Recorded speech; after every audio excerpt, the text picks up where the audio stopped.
তোকে দেখে কি মনে হচ্ছে বলতো মাম্মা? তোর মতো ভোলাভালা মেয়ে এই পৃথিবীতে একটাও নেই। তুই কিচ্ছু জানিস না, কিছু বুঝিস না, হ আর র কিচ্ছু বুঝিস না তুই।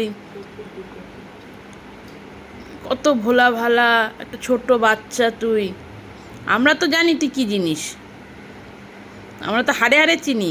ফ্রিতে দিলেও কেউ তোকে নেবে না, একদম গ্যারান্টি সহ তোকে রিটার্ন করে দেবে। ওই টঙ্গের মাথা থেকে নামবিও তো না। ওটা কি রেজিস্ট্রি করা, তোর রেজিস্ট্রি করা জায়গা? ওখান থেকে নাম, ভালো কথা বলছি, নেমে আয়। ও এটা সর্বে বোঝা যাচ্ছে, ওখানে বসে বসে ঘুমাবে, চোখ পিট করছে। ওফ বাবা রে বাবা। তা হ্যাঁ হ্যাঁ করলে তো লোকে তো ঘরে এসে বসে, পাখার তলায় বসে, ওখানে বসার কারণটা কি আমি বুঝে পাচ্ছি না।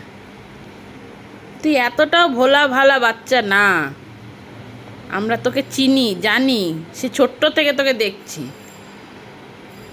কেমন ভোলা, ও বাবা কি মাসুম। ও মা নেই, বাবা নেই, দিদি নেই, বাড়ি নেই, ঘর নেই, দুয়ার নেই, কিচ্ছু নেই। ওর দেখে মনে হবে কিচ্ছু নেই, গো বেচারা বসে আছে। খেতে পড়তে দেয় না ওকে কেউ, ঘর থেকে বের করে দিয়েছে।